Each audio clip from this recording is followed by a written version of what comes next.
And I'm taking my time because I believe we have a number of people will be joining us. So if we just give it another few seconds, and then maybe we can move on to the next slide. And in the meantime, let me introduce myself. My name is Dr. Patrick Moriarty. I am the Chief Executive Officer of IRC WASH, one of a SWA member and member of the Research and Learning constituency. I'm also the chair of Sanitation and Water for All Steering Committee. And it's my pleasure today to step in for our dear CEO, Katerina de Albuquerque, who's on holiday, but who, of course, sends her warmest greetings to everybody. And so I'd like to welcome everybody, all of our, I hope, large online participant list to what I'm sure is going to be a very interesting and lively webinar on what I know we all accept to be one of the most critical and pressing areas facing our sector, finance. Standard webinar procedures apply, so please keep yourselves muted. Do type questions into the chat, and our moderators will be keeping an eye on that, and hopefully there'll be a chance to pose them to some of our panelists and speakers.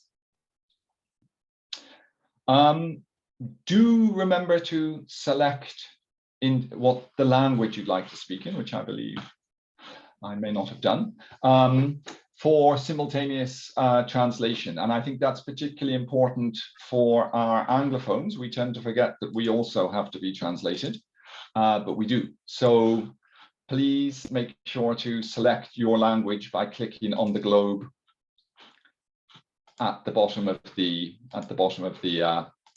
page that you should be seeing, which I am now doing.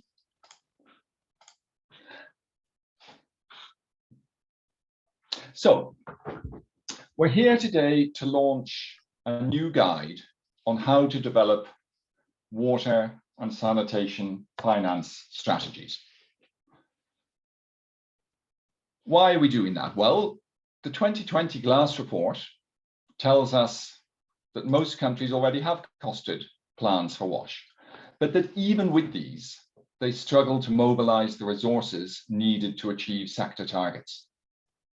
And that, in part, is because so many of the existing plans are really little more than shopping lists, long lists of investment needs with figures put beside them. Crucially, typically leaving out the revenue side of the equation. And we need to go from those shopping lists of projects to long-term finance strategies for whole sectors that address all the costs of service delivery and also the means of delivering those costs. And that's why I'm so excited by the guide we're launching today. It sets out in concrete terms how countries can move beyond just delivering shopping lists towards creating deliberate and investable strategies, turning the costed plans of yesteryear into approaches for resource mobilization and approaches that can attract finance. And of course, a final and critical point, I believe, for Sanitation Water for All is that as members, as partners, we're particularly committed to putting those who are left behind at the center of our work. And finance strategies worthy of the name need to go beyond identifying means and ways to raise resources for new infrastructure, but they should also be deliberate in addressing how to support access for the poor and vulnerable. So if we could have the next slide, please. So with that short introduction over, I'd like to kick us off by welcoming two very special guests from Zimbabwe to the webinar. We have Honourable Clemens Chidua, who's the Deputy Minister of Finance for Zimbabwe. And I don't know, Honourable, if you'd like to briefly say hello to everybody. Good morning, Patrick. Good morning, fellow participants. Let me say, how are you wherever you are? Great, thank you, Honourable. And we also, I believe, have Engineer T. Mutazu, who is the Chief Director for Water Resources, Irrigation Development and National WASH Coordination for Zimbabwe, and who is stepping in on behalf of his minister, who's been, I believe, been called away to an urgent meeting. Is Engineer Mutazu with us? Yes, I am. Thank you very much, and good day to you, wherever you are, colleagues on the platform. Good day to you. As you would have heard, my name is Tinaye Shemutazu, standing in for Honorable Dr. A.J. Masuka, the Minister of Lands, Agriculture, Fisheries, Water and Rural Development for Zimbabwe, who could not be with us for an urgent commitment of a state nature, which he could not absent himself from. Thank you. Thank you very much, sir, and good morning. So, thank you very much for both for making the time to attend the launch of this guide, and I think in true sanitation water for all style, it's always exciting when we have a technical ministry represented with our Ministry of Finance, especially for an important issue like this. As you know, many countries are off track to meet the water and sanitation SDG 6 targets, and we need to multiply our efforts to reach sanitation and hygiene targets. But business as usual isn't enough. The speed of progress needs to accelerate. So we're going to focus on financing for the sector today and the role that finance strategies might play. And I know that Honourable Chidua also needs to leave us shortly after this. So I'm going to start with you, sir, by asking some questions. So, Honourable Chidua, you take part in many budget discussions at the Ministry of Finance. Do you think that the finance strategy that Zimbabwe is now developing has the potential to make a difference in how funds are allocated to the sector? And maybe, if so, how? Honourable, over to you. Yeah, thank you so much, Patrick, and thank you, fellow participants, for this opportunity for us to be able to share our deliberations, especially with regards to aligning the WASH planning strategy and financing. I would want to mention that the Second Republic, led by His Excellency Comrade E.D. Mnangagwa, remains committed to fulfilling the human rights to water and sanitation. Essentially, access to clean water and safe sanitation is a social justice issue. At Treasury, we implore this bold step that was taken by Zimbabwe WASH sector in initiating the process to develop a 5-year climate resilient WASH financing strategy, which is, in our view, is a deliberate attempt by the sector to map out a clear roadmap to propel the country towards an upper middle income society by 2030. Let me hasten to say that the assessment of the WASH sector finance gap over a planning period of time provides guidance to Treasury on how best to fund the sector, even when domestic resources are limited. Clear estimation of the finance gap through the costing of sector targets, as well as the projection of financial flows, will definitely help Treasury to ascertain the exact quantum of resources required for the sector, and thus assist in resource mobilization efforts towards the sector. And the Treasury currently has a policy of no evidence, no resources. So for us, in terms of allocation, the allocation has to be evidence-based. So the recommended policy package that will be specified in the strategy and the clear targeting meant to close the finance gap is definitely going to result in a prioritization of the sector in the national budget process. I submit, Patrick. Thank you very much, Honourable. And I really love that. No evidence, no resources. I think, you know, what elements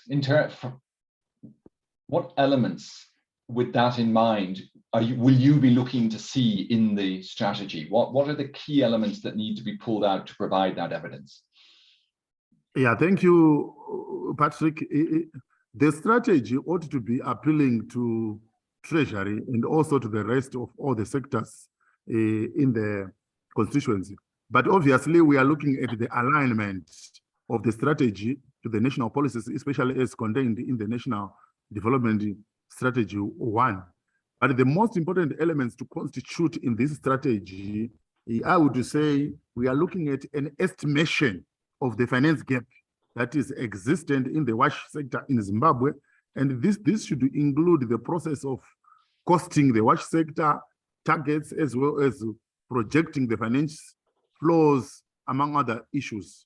We are also looking at an assessment of options that are meant to close the current financing gap in the WASH sector in Zimbabwe. And this must include elements on managing costs as well as mobilizing additional funding. And we are also looking at the policy package with the recommendations that are aimed at closing the funding gap in the WASH sector. And these must include, among other issues, the revised sector targets. We are also looking at the necessary policy reforms and the necessary institutional reforms, among other issues. So those are the issues that we look at, especially when we are looking at the important elements that are supposed to be in the strategy. Over to you, Patrick. Great, thank you very much, Sharon. I know you need to rush off, so I think we just have one last question for you. But a lot in the sector as a whole, we're often very focused on external finance mobilization, bringing funds in from outside the country. But a lot of the finance strategies are actually about domestic resource mobilization. But in addition to those two, what opportunities do you think the sector should be looking at if we're to fill that gap that you just mentioned? Yeah, thank you so much. For us as a country, inward looking sounds attractive and it is proven to be sustainable. The WASH sector should be looking at the following opportunities. I'm looking at the deliberation that we had, I think, the past 2 months, where we say, let's try to unlock private sector and household financing for WASH. We are also looking at the efficient utilization of the limited resources that we have through a revision of sector targets, as I've mentioned already, as well as proper costing of the same. We are also looking at the improved management of the limited domestic resources through an integrated approach to WASH programming. The Presidential Rural Development Program, which is integrating WASH, agriculture, and nutrition, is one living testimony.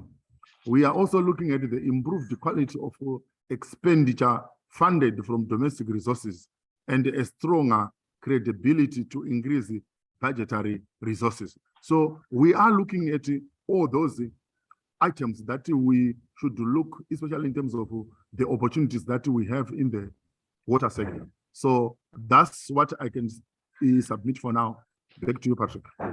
Great, thank you so much, Honourable Kidua, and thank you so much for taking the time to be with us. And I know that you have to get back to your other meeting now, but it's been great hearing from you, and thank you. Yeah, I mean, I think very exciting to hear your vision and thoughts. So many thanks to you.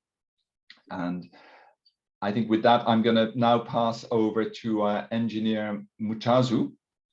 So, Engineer, well, we've just been talking about the finance strategy for Zimbabwe, and Zimbabwe's recently started preparing that. Can you maybe add to what Honourable's just been telling us, but what were the motivations for your ministry for conducting this, or for stepping into developing the finance strategy? Well, thank you very much, Patrick. And again, to say, colleagues, how are you?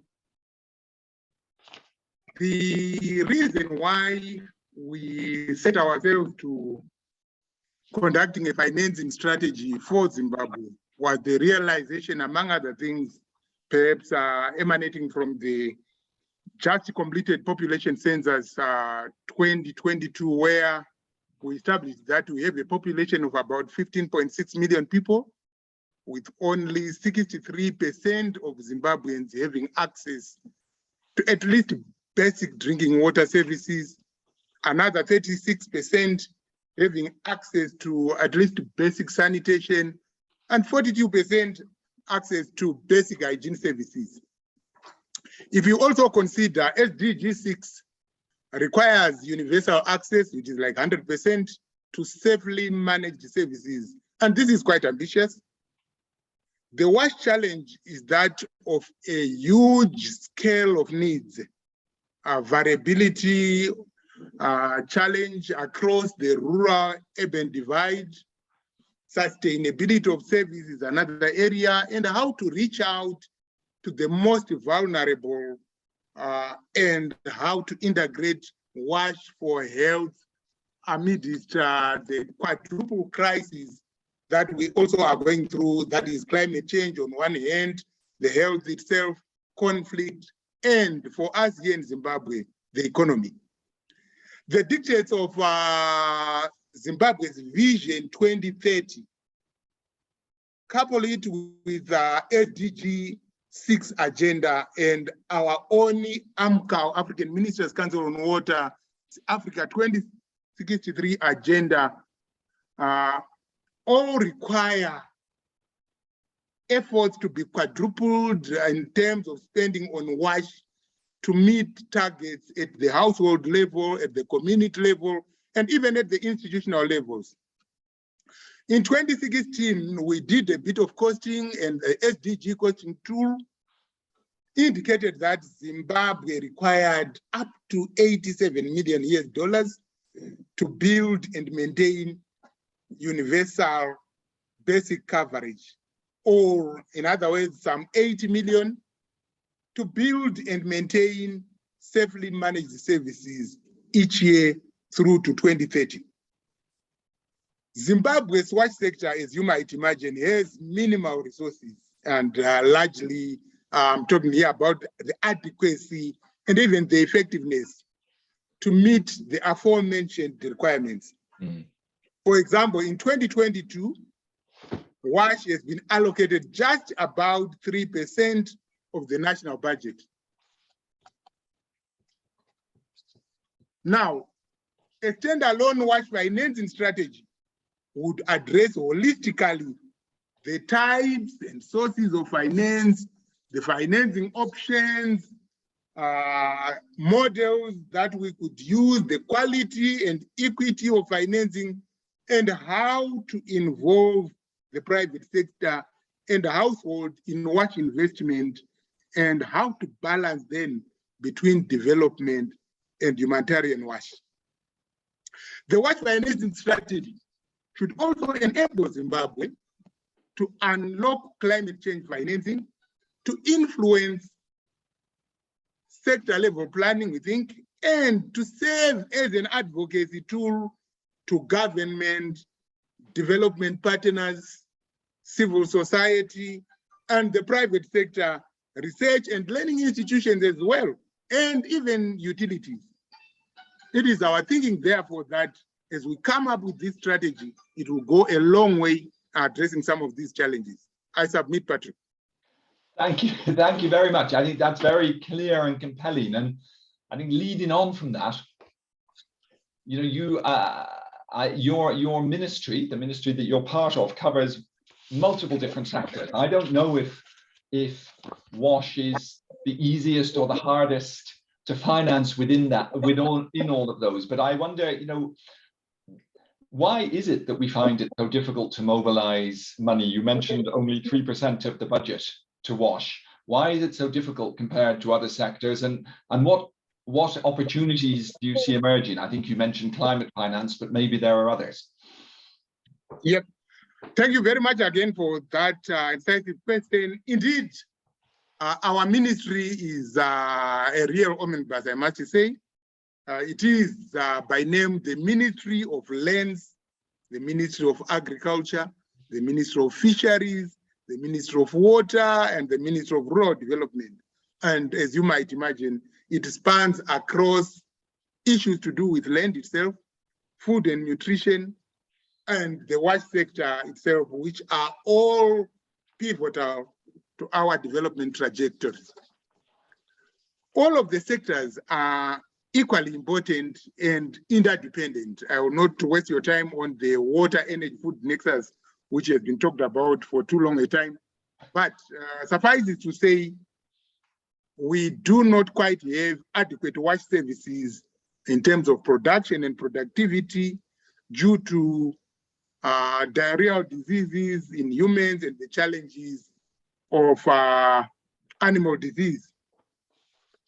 Zimbabwe's WASH sector is comprised of the urban, the rural, and the water resources management subsectors, and hence the need for a sector-wide approach when discussing sector financing.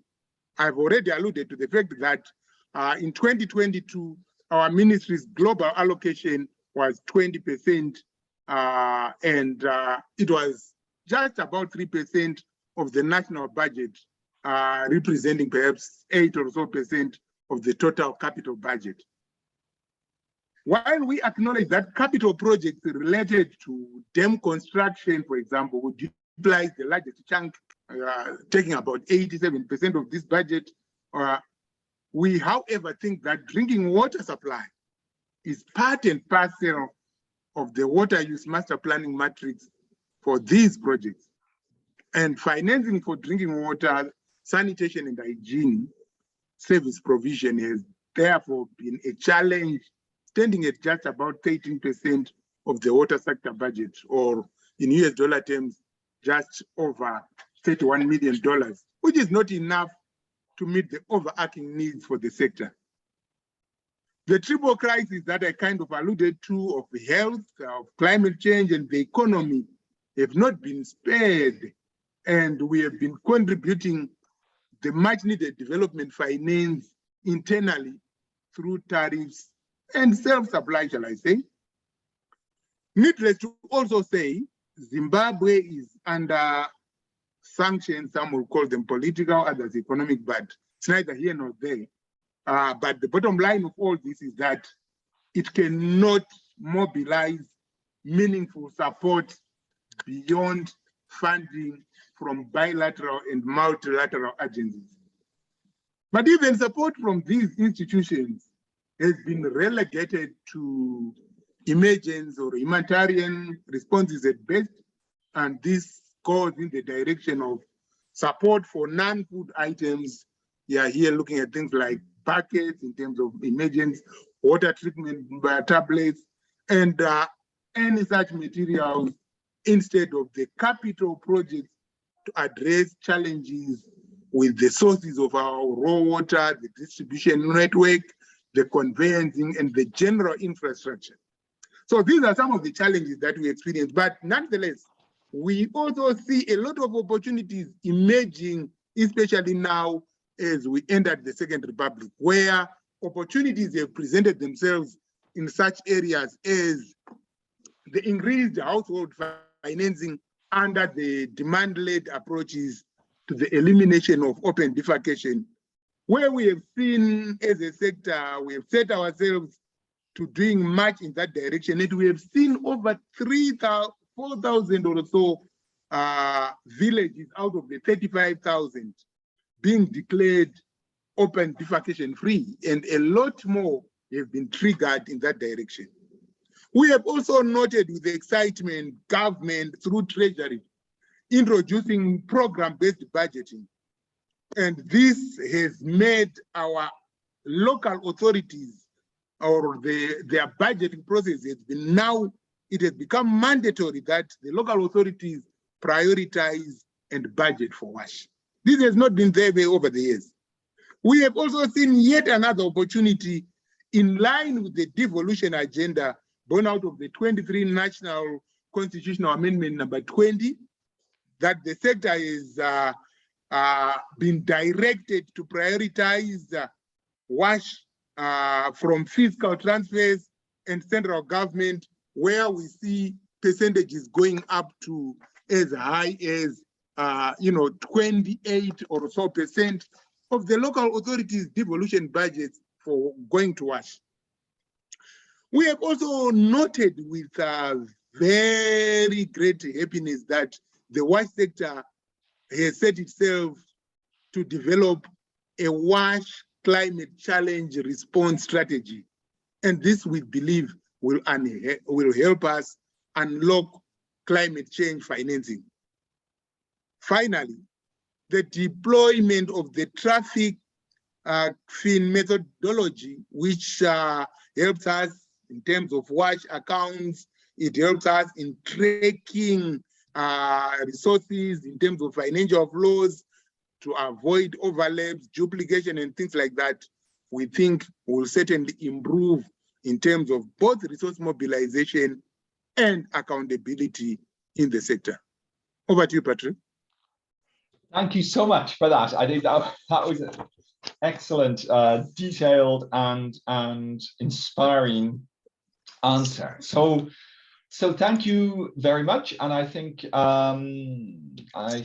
Honorable Chidu has already left us. So Engineer, thank you so much for that introduction. For participants, I see now that people are introducing themselves in the box, and that's great. And please, if you have any questions from either of the presentation, from the engineers or from the Honourable Deputy Ministers, please put them in there. In the meantime, we need to move on to the next part of our agenda. So which is the introduction of the Finance Strategy Guide. So for that, I'm going to hand you over to Doctors Fonseca, Hutton, and Martin from UNICEF and IRC. So please, the floor is yours. Looking forward to your presentation. Great. Thank you, Patrick. Thank you very much, Honourable Chidua and Engineer Mutaza, for your keynote remarks, which already grounds today's discussion in the hard realities of national context. And we'll be hearing more from some other countries, Malawi and the Philippines, later on after this first presentation. So, great. So I think we should start with, why is this guideline necessary on how to develop a WASH finance strategy? Well, I think we may agree it's very important to be strategic how we plan and use WASH finance. We see very few countries embark on a full WASH finance strategy. Why is that? So government systems focus on the budgeting and planning processes. And typically WASH actors lobby the government budget, but eventually they have to accept what is allocated to the WASH sector. It's usually a zero-sum game with government funding, as what WASH gains, health or education loses, and vice versa. So a strategy is different from an investment plan or a master plan, as alluded to by Patrick in his opening remarks. A strategy encourages you to think out of the box and uses a theory of change on WASH financing, which informs a plan of action. It allows you to consider all finance options, which, as we know, is vital for meeting our ambitious WASH targets. So recognizing the importance of a well-formulated and government-led finance strategy, UNICEF has included new indicators in its results framework in the new strategic plan starting in 2022. One new indicator is the number of national costed and inclusive WASH finance strategies it supports. And the second new indicator is the amount of funds leveraged for WASH. So it is a major new focus area for UNICEF. So to develop and release this guideline, UNICEF approached partners and had a lot of interest from many agencies, some of whom are co-publishing this guide. The development of this guide has been a collaborative effort drafted by Roberto Martin Hurtado, and with key contributions from IRC, represented today by Patrick and by Katerina, and then the French Development Agency, the World Health Organization, and under the banner of SWA and partners within the SWA Systems and Finance Work Group.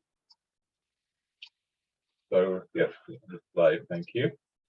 I'll now say a few words about the structure of the document.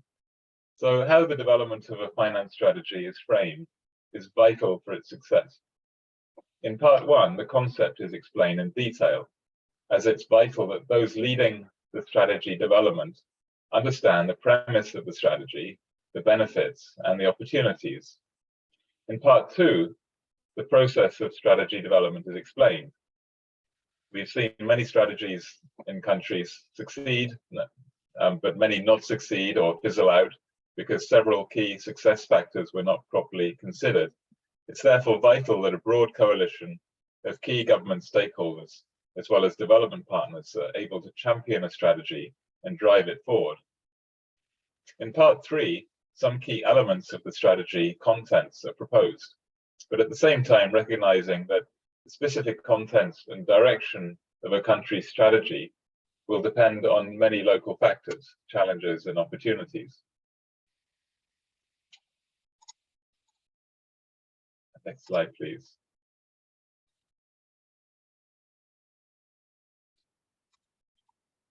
The key premise of a finance strategy is that resources can be raised and deployed better to meet WASH sector goals. In most SWA countries, there will be a finance gap in most, if not all, of the WASH subsectors. The volume and sustainability of the different funding and finance sources need to be understood and analyzed deeply in order to propose the pathways for more equitable, efficient, and sufficient sector financing. This guide is a checklist and source of ideas for doing that. The main leaders of a WASH finance strategy are the lead WASH line ministries or government agencies, together with ministries of finance. Regulators and major utilities should be engaged to bring realism and explore opportunities in terms of cost efficiency and tariff setting. Civil society organizations should represent the WASH consumer, in particular those left furthest behind for issues of economic and social access. WASH finance strategy should never be driven by external agencies, but these agencies should be engaged to use their technical expertise and funds to support the government vision for the sector. Next slide, please. In brief, part 1 explains what is a WASH finance strategy. So a WASH finance strategy, sort of simply put, is a strategic document developed under government leadership in consultation with relevant stakeholders that aims to ensure the financial sustainability of the WASH sector. And the process of developing a WASH finance strategy promotes policy dialogue and facilitates consensus building based on a strong analytical base. The main elements of a strategy are, first, as pointed out in the Zimbabwe case study, it's really important to estimate the finance gap. So we've got to have good costing and projecting of financial flows and understanding of what the current financing is through a WASH accounts methodology. And then we need to assess the options to close the finance gap. So how to manage costs and how to mobilize additional finance. And then thirdly, to recommend a policy package to close the finance gap. So that may mean revising sector targets or standards. It means policy reforms, and it means institutional reforms. So these are all described in detail in the document. Next slide, please. So some of the benefits of developing a WASH finance strategy are, just very briefly, improved WASH sector governance. So it improves transparency, it improves accountability for funds. Also, it improves the quality of WASH policies and expenditures, so getting more out of every dollar, franc, peso, kwacha, and lempira spent in the sector. And it increases the ability to tap into and use resources from government, external partners, and the private sector, including access to repayable finance. And in this regards, we should be working tirelessly on improving the creditworthiness of WASH providers. So with that introduction, I'll hand over to Roberto, who will take us into the next set of slides.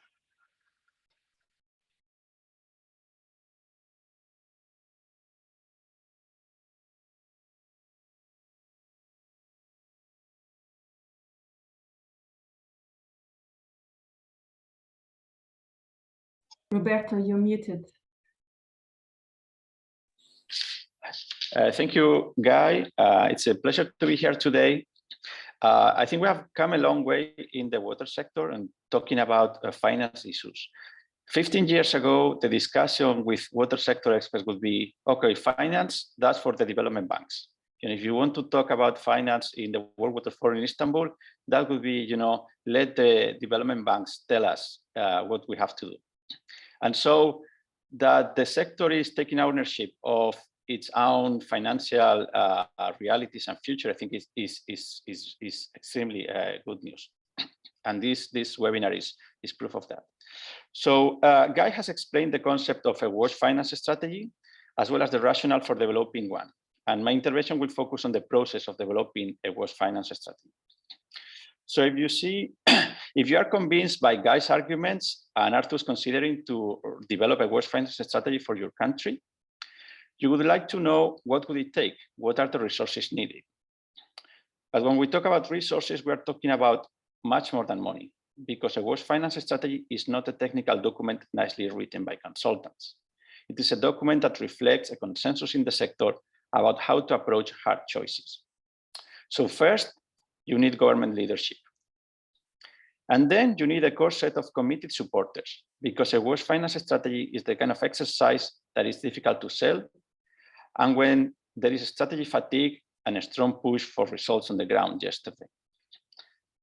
Third, you need to have the key sector players engaged, as well as a platform for them to engage in discussions about how current policies need to change. This will not be fast. It will usually take around 18 months, and it will require funds for meetings and good quality analytical work to support the discussions, probably in excess of $150,000. If you are not deterred by those demands and still want to pursue the development of WASH finance strategy, you should consider carefully when is the right time to launch the process. On the right-hand side of the slide, we have identified some windows of opportunity. For example, if there are reforms in national budget processes, or if there is a new sector-wide governance platform, if there is a new national or WASH sector development plan, those are good opportunities to launch a WASH finance strategy. Next slide, please. Now, this slide summarizes a full section of the guide. So let me walk you through it briefly. It is useful to consider three phases. The first phase is the conceptual and preparatory work. The first step is to develop a concept note, set up a technical committee with government leadership, but involving your committed supporters, and secure funding for the development of the strategy. The second step is establishing a steering committee involving your strategic stakeholders. The third step is to develop terms of reference for the supportive analytical work and to engage a team of analysts. Part 3 of the guide, which Catarina Fonseca will present, gives you the elements to develop those terms of reference. This phase is likely to take between 3 and 6 months. The second phase covers the actual development of the strategy document. It will usually involve 4 steps. In step 4, the analyst will produce a baseline report, essentially addressing the question, what is the projected finance gap for the next 10, 15 years, whatever your time horizon is. This baseline report will then be discussed in a meeting of the steering committee, which shall provide guidance to the analyst for the next step. In step 5, the analyst will produce an options report, essentially addressing the questions, what options do we have to close the finance gap? And how much will each option contribute to closing the finance gap? This options report will then be discussed in a new meeting of the steering committee, which will discuss which options to keep and which options to discard. In step 6, the analyst will produce a policy packages report, which, based on the guidance received from the steering committee in the previous step, will offer one combination of options that will close the finance gap, maybe more than one combination of options. This report will then be discussed at the new meeting of the steering committee, which should provide further guidance on how to modify the policy package presented in the report. In step 7, the analyst will produce the draft WASH finance strategy document to be endorsed at the final meeting of the steering committee. For a full finance strategy, this process is likely to take around 9 months. The final phase aims to support the implementation of the recommendations included in the WASH finance strategy document. It should at least include efforts to disseminate the document and setting up a monitoring framework. This phase should take less than 3 months. This is just an overview of the process. The guide provides more detail, of course, and you can see it is demanding. To conclude my intervention, I would highlight that the benefits gained from the process of developing a WASH finance strategy often prove to be as valuable, if not more, than having a document at the end of the process, precisely because it is a demanding process. Thanks. Next, Katarina, I believe. Thank you, Roberto. Good morning, everyone, or good afternoon, good evening. It's fantastic to see so many colleagues online. Next slide, please. I think, among the participants, there's many people that have been involved in the WASH finance strategies across the globe. So please start asking also questions to any of us, we will have 2 case studies, one from the Philippines and one from Malawi as well after this. And then we still have about half an hour for the Q&A. So you're wondering, how does this all look like? And this is also how we started with developing this finance guide, was to provide sort of a process that could be followed by any government, any consultant, any agency supporting these processes. And it starts very much with the objectives of the finance strategy, setting the boundaries, the targets.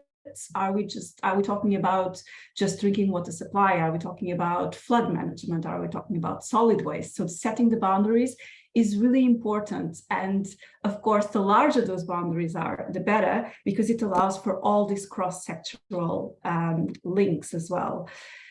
We also start with understanding the policy context and some of the constraints in the existing policy and institutional frameworks. And we provide usually at the start also how far has the sector gone and what are the sector targets? What are we trying to achieve within what time frame? Then we go into the more technical parts. And this is a critical one. And this is, I think Roberto mentioned, is one that takes a little bit of time, depending on the existing available information. The first part is to actually estimate the cost. Well, first is assessing how much is already the sector already has, what are the funding flows, bottlenecks to funding and financing flows, and then estimating the costs. There are there's more, but there's 2 specific tools available. There's the TrackFin from WHO to track the existing costs and expenditure. And there's also the UNICEF SDG costing tool. And you can find them both at the SWA website as well in the tools part. And so once you know how much you have, how much you need, you have the finance gap, you will have the numbers, what is the amounts we're talking about. And the more information you have per subsector, you're also able to see this finance gap specifically within subsectors, within washing institutions, with climate resilient programs, etc. And then we go to the more complex part of the strategy, which is really done through interviewing a lot of people and through revising a lot of documents, which is about coming up with the strategies to close the finance gap. They're basically going around 2 areas. The first one is actually to reduce the costs. How can we save money? How we can make the sector more effective? And followed by how do we indeed increase the amount of money we have, the cake? How are we going to do this? And then this follows then a prioritization and a recommended policy package and implementation roadmap. Next, please. Oh, and if you were wondering the size of these documents, without annexes, I've seen finance strategies with 30 pages, and I've seen the largest one I've seen is 100 pages, and then annexes. But it can be quite succinct if the information already exists in the sector. But as Roberto was saying, the process is the most important, and it's sometimes through the finance strategies that we go through the whole costing and projections process as well. So this is an example you can find in the guide. It's from Armenia, on one side, so the blue parts of the graph are the different costs that are needed for infrastructure investments, renovations, minor maintenance. And then you have on the green side, where is the money coming from taxes, transfers, from, in this case, the national budget, and then in pink, the finance gap. And as I said, you can do this per subsector once you have done all the data. But if you don't have that, please use existing data. What we often see is countries thinking, oh, this is too cumbersome, it's too heavy. Well, then start light, start with the existing information that you have, start somewhere to be able, as the Honorable Deputy Minister said, we just want a finance strategy that's appealing to Treasury, that you are able to influence the budgets. Next, please. I think, personally, my favorite part of the finance strategies is finding ways to save money, finding ways for the sector to reduce its costs. Most of the strategies that save the most costs are, they have to do with reducing non-revenue water, increasing billing collection. So this is kind of the easiest because it's money that could be there and it's not for different reasons, but it also requires investments to be able to save some of these funds and reinvest them. And followed by designing and targeting subsidies better. That's also one of the other ways to reduce and to make the sector more efficient. And sometimes we have seen targets being too ambitious, service levels being too high for the timeline that has been set. So sometimes there's also a recalibration of the timelines in which the targets can be reached. Next, please. Then I think we provide, there's a long checklist in the guides on options to actually increase financial resources from tariffs, taxes, transfers, and if these are not enough, how do you get loans to spend now and pay them later from one of these sources? As I mentioned, some of I think strategically we put this at the top because they are some of the ones that actually provide us the more funds for the sector, reducing commercial losses, improving billing collection, reforming tariff systems and adjusting them, targeting subsidies better, followed by making the case for increased budgetary allocation, where you need this strategy to be able to influence different ministries and budget priorities within the country, improving the quality of budget submissions, strengthening public financial management, followed by mobilizing funds from development partners, different charities, companies, different Green Climate Fund and other funds. And then if these are not enough, and they are never enough, we always need to borrow. That's how most of the countries have reached also their targets for water and sanitation. We need to make the water sector more attractive. We have to ensure revenue pipelines. So we also involve domestic financial institutions, improving the creditworthiness of service providers and developing a pipeline of bankable projects. These are just some of the options. Each country will have very specific ones, and this can be all costed depending on the data that you have available. So then you can also add a column of how much money would you be able to save and how much money would you be able to raise. And there's also usually an analysis of the bottlenecks to release some of the finance. So that means that those will be the priority areas that need to come. Next slide, please. I think that's my last slide. Oh, not yet. So we will also need to understand the bottlenecks to release some of the finance. And that is also part of the strategy. So this is one example from Kenya of how this was done.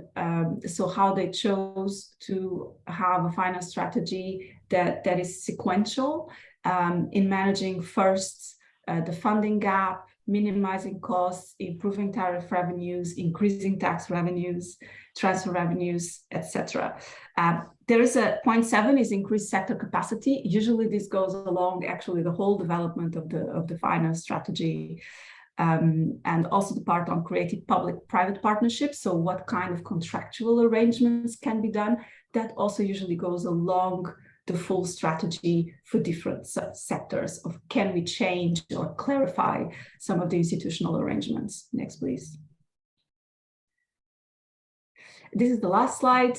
So the strategy ends with a long list of options.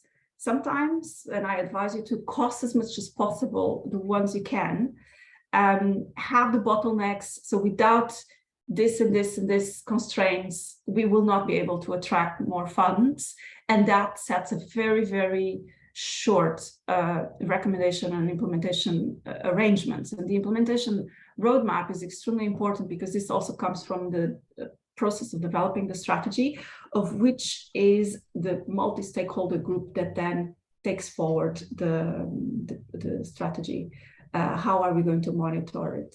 So this is it. We've been asked a lot to do this guide. We put all our knowledge together. We have not only Guy, Roberto, myself, we have a lot of people from different governments online that also have experience. And now over to you, Patrick, and I'll come back for the Q&A. So keep typing questions and we will start making a selection. Over to you. Great, thank you so much, Katerina and Roberto and Guy. I think really nice presentation. We're a bit behind time, but I mean, I think the one thing I'd emphasize is your last point, Katerina, that the real difference between the shopping list, this is how much money we need to build the infrastructure, and a genuine strategy is your point about bottlenecks. If there's one lesson we've seen in the last 10 years of struggling with finance for the sector, it's that if we don't invest in getting our own house in order, in making our sector financeable, we can write all the shopping lists we want, but we will never get there. And I think that, to me, goes to the heart of what you've just presented. Now, before opening up to the questions, and do please keep typing them, we see them coming in, I think on 2 different chats, but anyway, they're being monitored and we'll do our best to get to as many as we can. But we have 2 further short case studies. The first of which is by Dr. Max Wenga, who's the Deputy Director of Policy and Planning of the Ministry of Water and Sanitation in Malawi. Now, good morning, I think it still is, or maybe good afternoon, Dr. Wenga.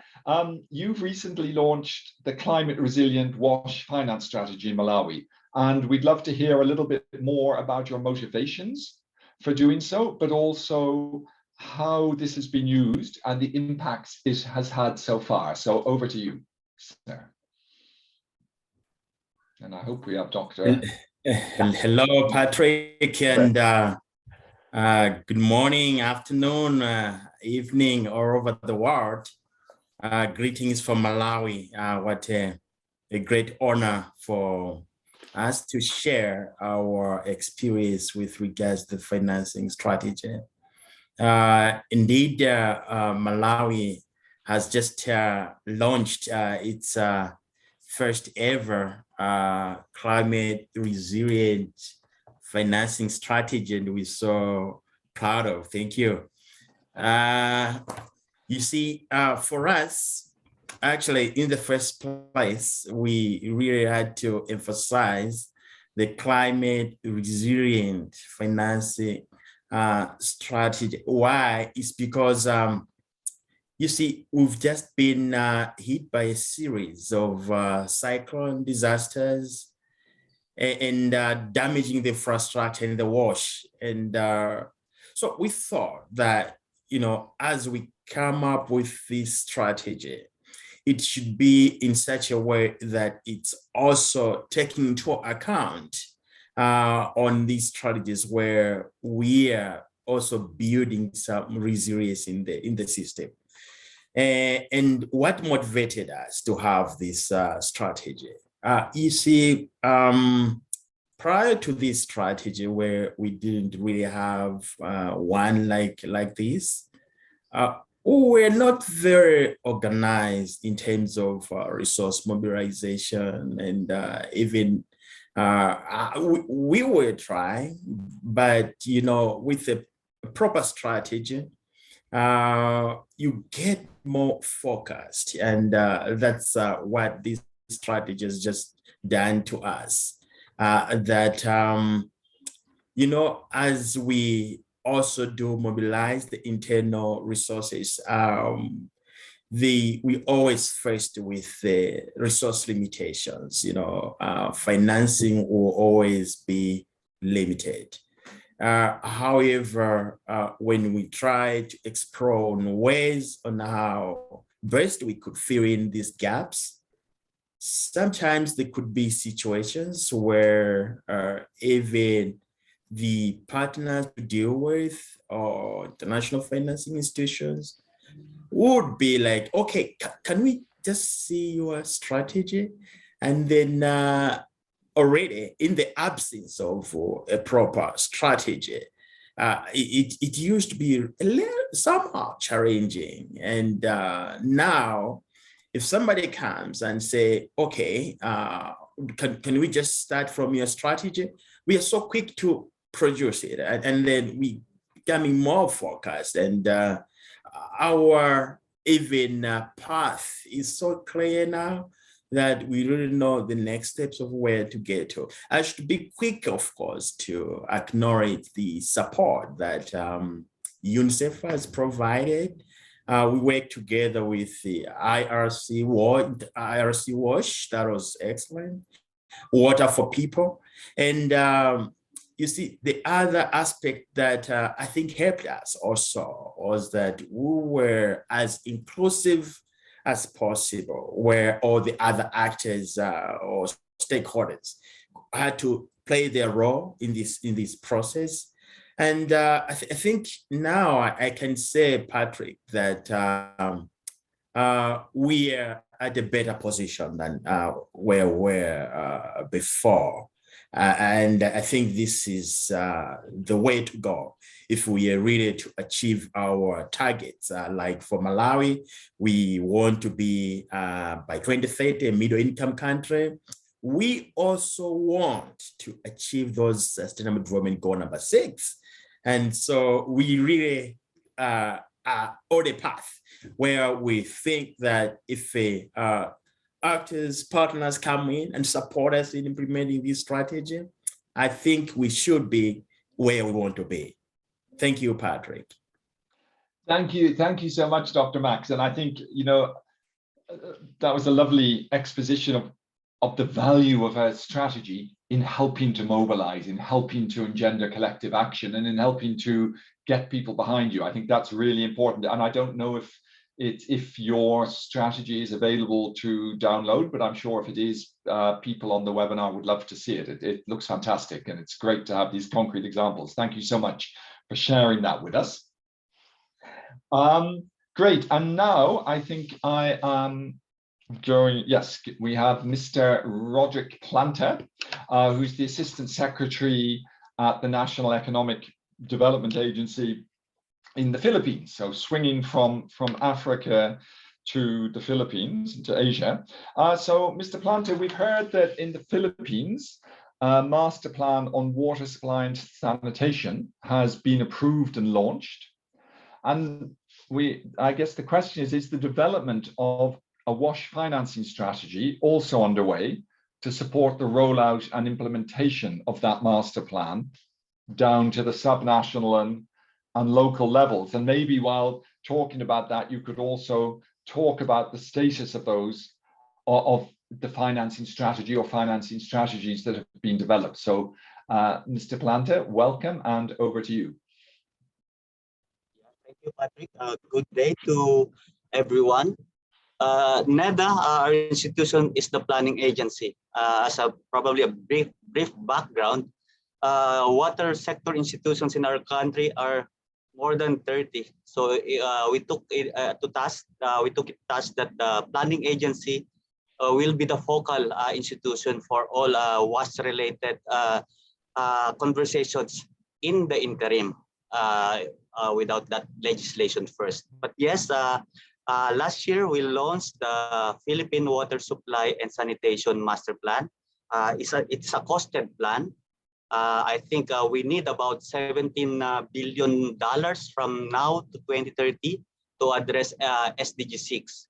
So roughly, we need 15 times more investment than we are receiving on an annual basis. That's the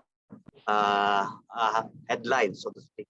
And what's interesting with this master plan is that it has the essential elements of a normal master plan, addressing governance, meaning institutions, capacity development, of course, water supply and demand management, addressing climate resiliency, R&D, and of course, financing.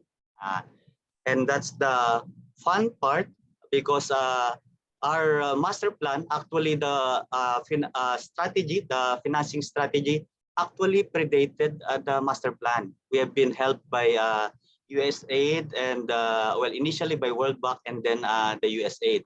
So our financing strategy, we call it Unified Resource Allocation Framework, is basically saying that public investment in the sector should, where it's appropriate, additional resources from the center, meaning national government, and if necessary, leverage with private sector financing. So you would probably be more familiar with the blended financing approach. But basically, we know all this stuff, the national government or public sector financing. We have the viability gap financing, output-based aid, efficiency improvement programs, technical assistance grants, and credit enhancements. What is the fun part, at least in our perspective, is rationalizing means distributing public resources to the subnational or to the national institutions in terms of level of access, in terms of poverty level, and in terms of incidence of waterborne diseases. So a criteria to sort of more or less rationalize public sector spending. In terms of financing the water service providers, we encourage efficiency by technically tailoring financial support to the water service provider based on need, and of course based on credit worthiness. So technically ensuring sustainability. So along those lines, we have depending on capacities, again, assistance and regulatory and monitoring evaluation capacities and the like. Now the fun part. We know that the resource envelope of government is quite thin. So advocating for more resources to leverage assistance in the sector, at least in these times, the conversation is quite hard. So many sectors are demanding for more resources. The second critical challenge is that technically we don't have that unified institution that would champion the needs of the, well, at least a unique institution like a Department of Water Resources that would be the basis for implementing that unified resource allocation framework. We have inclusive discussions with our partner agencies in the water sector, but technically when operationally, when the budget is given to them by our legislators, they are technically could become rogue agents to implement outside of this agreed approach. So the track that we're advocating is to have a legislation to ensure that the a unified resource allocation framework would be embedded in the department that would implement such financing strategy and costing the needed investments for the achievement of SDG 6. So, Patrick, unless I'm giving it back to you. Great, thank you. And I hear the challenge, and I think you talked about the 30 different institutions involved in water and WASH, which I think is very familiar from other settings as well. Do you see any route forward to addressing that particular challenge and to So yeah, so that you can roll out your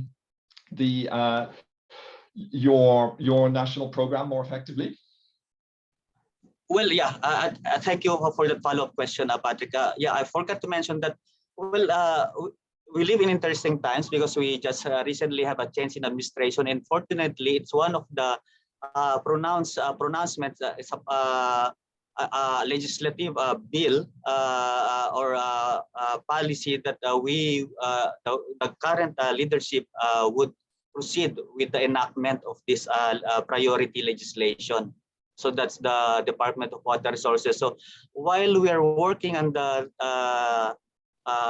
legal scrubbing and some provisions of this proposed department, we're technically adopting this unified resource allocation framework in the interim.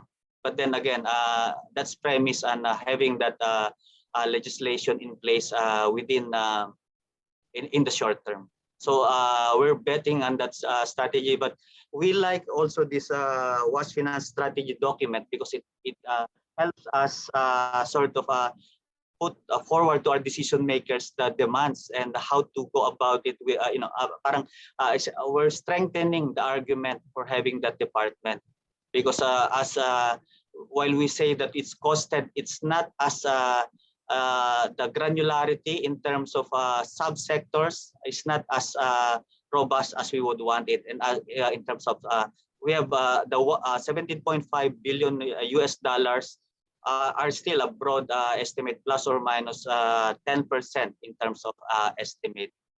But having this document also help us refine and go about the financing strategy again. Great, thank you so much, Mr. Planta. And I think, again, a really important intervention and underlining that finance is part of a bigger picture of system strengthening. And it's right, you can write a great finance strategy, but if there's no one there to champion it, if there's no one there to own it, indeed, it's going to be very difficult to roll it out across a highly fragmented landscape. So, Dr. Wenga, Mr. Planta, thank you so much for your interventions. I think we've now got about 20 minutes, I believe, of I'm going to hand over to Katerina and Guy to take some of the many questions. I don't think we're going to be able to get to them all, but guys, over to you. I hope you've managed to make a choice. Thank you so much, Patrick. This is very interesting to hear both the more positive onset from Malawi, from Dr. Wenga, and then from Mr. Planta in the Philippines, where even though there's a finance strategy or a plan, there are all these 30 institutions involved, there's not a Ministry of Water, and so it's not implemented. So you would think, I think my first question, I have been sifting through all the questions. There's many questions. I think probably we'll address 3 on process and 3 more technical, but I'm just curious to ask Dr. Planta, Mr. Planta,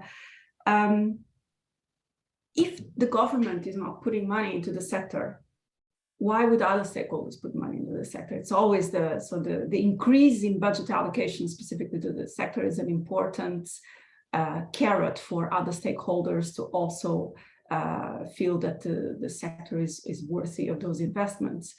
In the case of the Philippines, you have not implemented a finance strategy, but you do have some of the more interesting and very sophisticated finance mechanisms specifically for urban areas.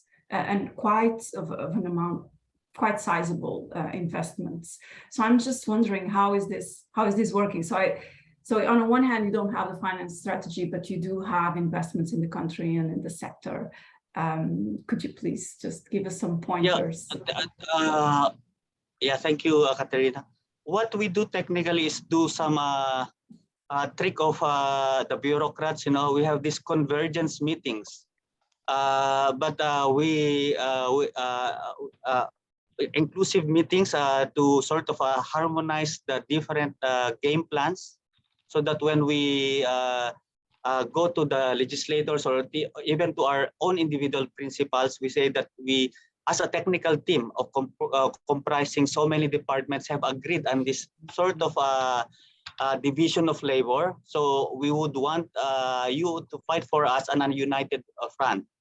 And then we, of course, being career bureaucrats, it counts a lot being nice to your fellow officials, because technically we don't want to be rogue agents. But then again, when rubber meets the road, meaning when legislators provide more budget to the detriment of one department, then it sort of gets interesting in terms of how to sort of make always a tricky conversation, because they're mandated to spend that budget, but technically, so we make do with what is always provided to us. But generally, we come prepared.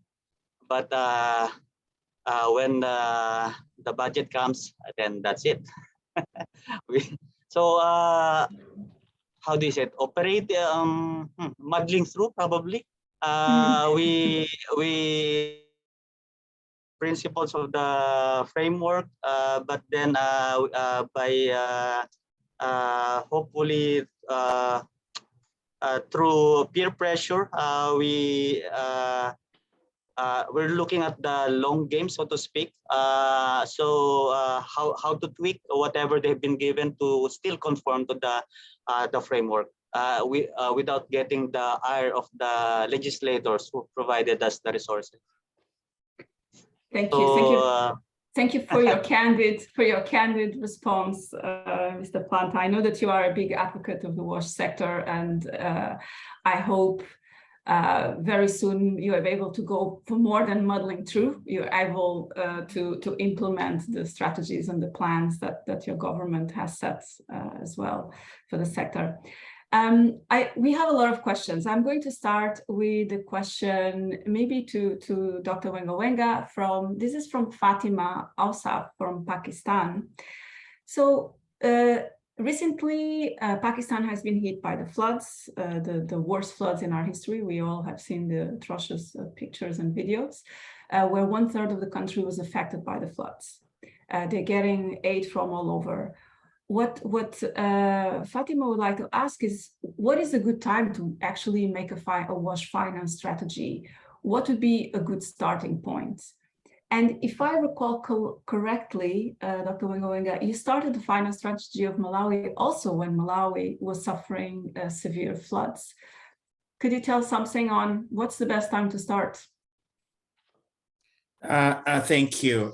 First of all, Fatima, really so sorry about the disaster in Pakistan. We've really seen how devastating that is. And we also had kind of similar tragedy here. And coincidentally, that was also around the same time we started. In a way, we're also kind of getting even a picture of really the actual estimates that would be more realistic to close this, because I know with the floods, most likely, most of the infrastructure is damaged, and that would really give also a better estimate in terms of the cost, the financing required and all that. So just around that, hopefully the situation is getting better, and that could do, if now the situation is back to normal, immediately afterwards you may start. That's my proposal. Thank you. Thank you. Then there's just in terms of process, what should be the time horizon of such strategies? Because too long is too long, too short is too short. So I don't know. Maybe, well, I have you now online, Dr. Wenga. What is your proposal? How did you go about deciding on the time horizon for the finance strategy? Yeah, well, it's really actually that would vary from situation to situation, but of course, really taking too long, people lose the steam and the participation. And also, if it's too short, there is the risk of probably missing out on other others that could be involved and consulted. So 3 months thereabout, 2 to 3 months, I think it's possible to have a good strategy, that at least for Malawi, but it can be time. But for how long should that strategy, the finance strategy, be for 10 years, 20, well, 50? In our case, thank you. With regard to the time horizon, like in our case, we've gone for 10 years for a reason. The reason has been that we've tried to align it to the 2030 around that, because we have the targets for 2030. So we had that particular reason. So I heard others probably go for 5 years, but maybe I should be quick also to add that midway, it allows for review because of probably emerging issues that come up. Thank you. Thank you. So I think I'll go probably to the person that has been doing more finance strategies around the participants, which is actually Roberto. Roberto, I mean, I know that you've been developing finance strategies also in Europe. What is usually, I have 2 questions for you at this moment. What's usually the time horizon of the strategies?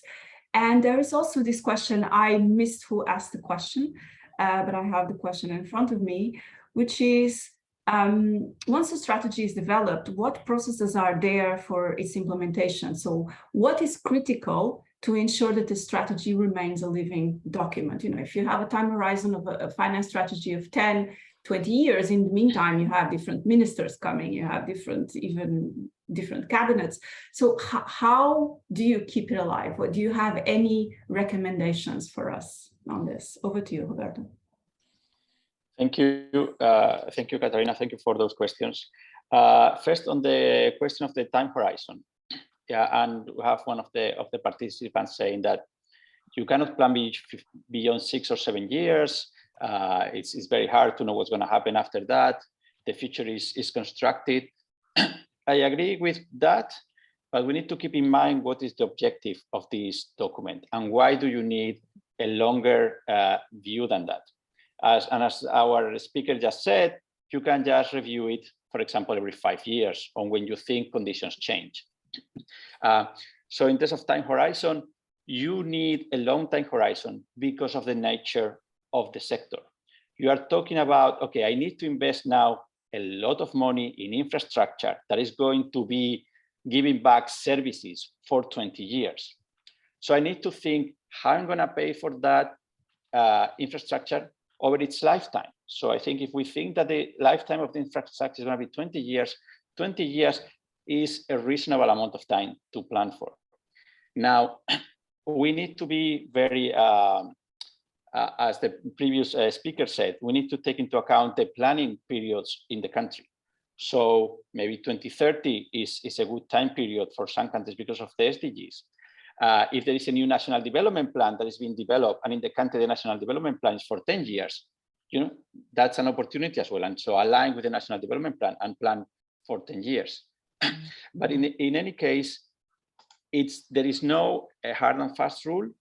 You will see, you can do your analytics for 20 years to see how things go. And then you may decide that for political reasons, you may want to just, you know, concentrate when you publish your financial strategy on the first 10 years. But that longer time period may give you it's like a compass of where you want to go.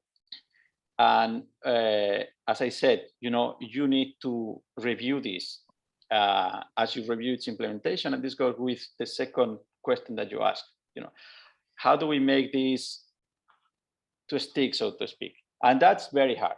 That's the hardest part.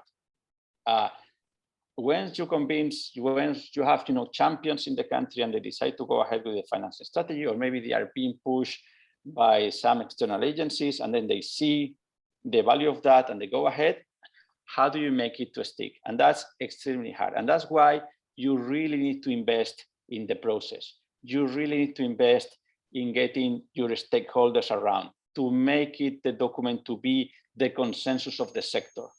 So it doesn't fall apart when there is a change of minister, or that has, you know, new priorities, or any other reason. Now, what is very important as well is try to institutionalize this steering committee. I was talking about if you don't have any other platform, you may need to create a platform ad hoc steering committee to develop the finance strategy. Now, ideally, you would not need to do that. You know, if you already have in country like a joint sector group, some type of institutional body, the idea is that this is developed under the institutional body, maybe through a specialized working group, and then that established body will review. If they meet every year, for example, to do an annual review, is that a good time to review as part of the annual review, the review of the implementation of the finance strategy, and see, when a new finance strategy needs to be developed maybe or modified because the circumstances in the country have changed. So it's about institutionalizing the platform in terms of making sure that this is really useful. And for that, you need to invest a lot, not rush the development of the finance strategy, because the development of the finance strategy, as I said before, the process is important because it allows you to build the capacities in the country to reach this consensus. And once those stakeholders have worked together to develop this document, they will demand that what's happening with this document? When are we review the implementation of this document? So that will help you to ensure the sustainability. But we have seen very few cases of that happening. And I think that's a concern, that we don't rush it. Make sure that you have a strong basis so it's going to last, because the end point is not your document after 18 months. Your end point is what's your sector looking in 10 or 15 years time. Very clear, Roberto. Thank you. So I got your message. Don't rush.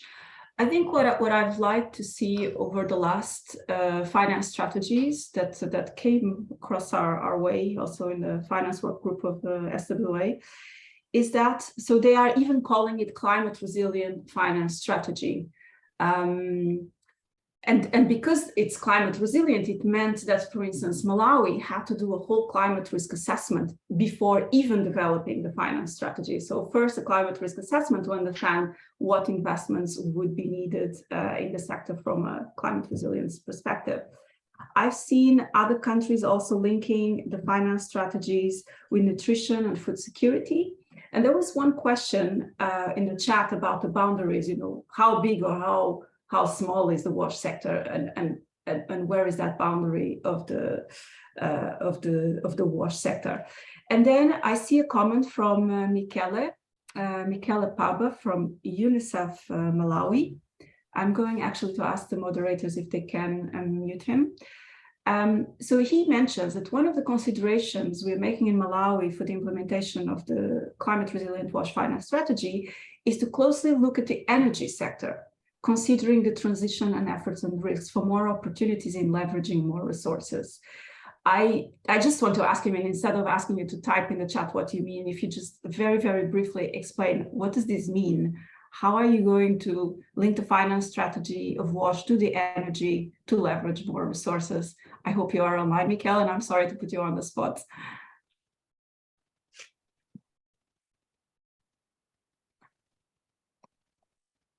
Let's see, Michele Paba. Yes, okay, you're there. So just because you will have the mic in 1 second, I think. If this is possible, we thought this was possible. We couldn't mute participants. Try now. Okay, can you hear me? Yes, very well. Okay, okay. Thank you so much, Catarina, for the opportunity. And we had, of course, we had a discussion when we were together in Lilongwe with Dr. Max Wenga. This is a consideration really about how to implement the financing strategy. As we said, Dr. Max correctly put, the financing strategy give you the way to follow. But when it comes to implementation, it's really about finding new ways of leveraging resources.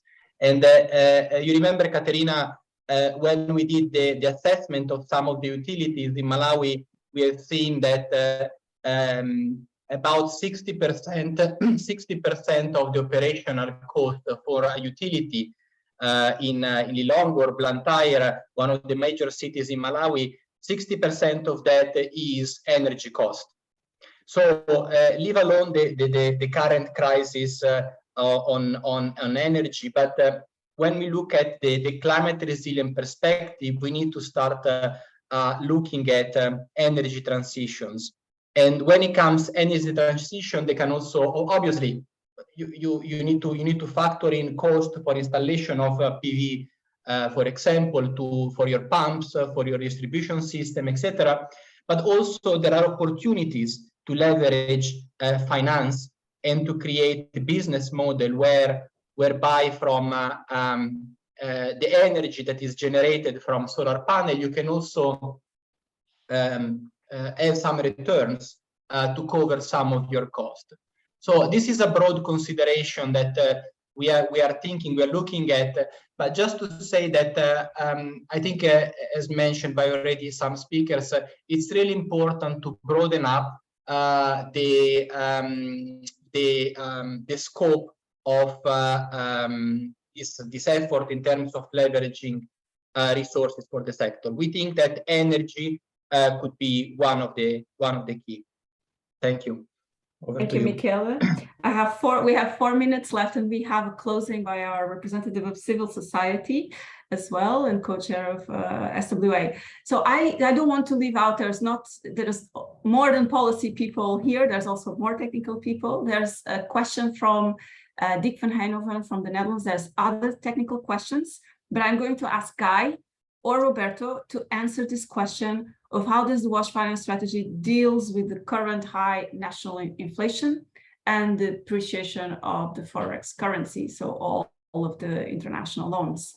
And if you can answer any other technical questions in 3 minutes, appreciate it. And then over to Patrick, to Sabine. Thank you very much, Katerina. So many good questions.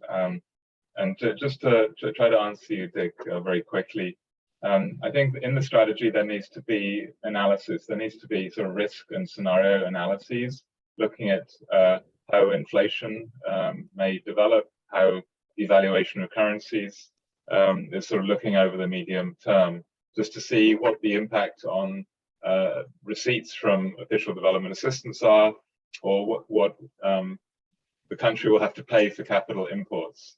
So I think that that's important to understand and sort of run different analyses. And in terms of, you also had a question on indexation of water tariffs. So the strategy is not a policy, it's not a legislation. It can't say, it can't sort of rule that indexation is necessary. It can also do a sort of scenario analysis of how the sector becomes more self-sustaining with indexation of the water tariff. And it can sort of propose what is an appropriate indexation, but it's not a policy, and that needs to be handled in other policy arenas. Sorry, Katerina, if I just have a minute to respond to Dominic O'Neill, who was asking about when. So Dominic, the Executive Director of the Sanitation and Hygiene Fund, and thank you, Dominic, for your question. When to engage DFIs. And as you mentioned, many of these financing institutions are new to the WASH sector, local ones or international financing institutions. So obviously a strategy is exploratory in some ways, but it needs to have some teeth as well. So if some sort of initial conversations can be had with some of these new financing partners to understand what is their potential, I think that will be important, so that it's not just a sort of theoretical framework that is presented in the strategy. And I can't avoid answering the question from Fatima Awat about the use of a natural disaster as a basis for a WASH finance strategy. I mean, UNICEF works very much in this arena, and as we know, humanitarian funding is usually very specifically for immediate relief efforts, but we as an agency are trying to build in the development aspect as the recovery is taking place, so that as the floodwaters recede, that it can immediately focus on rehabilitation of water points, for example, rather than sort of continuing water trucking to large populations for a long time, which, as we know, is very costly. So I think at that point, there'll be a very specific finance strategy related to the recovery and the relief, but it can also be used, build the momentum for a longer term national WASH finance strategy. I think that's a good point to sort of raise the importance of that. So I hope I was brief. Back to you, Katerina. Thank you so much. I'm seeing all the chats and the questions. There's very interesting questions. I've been trying also to type.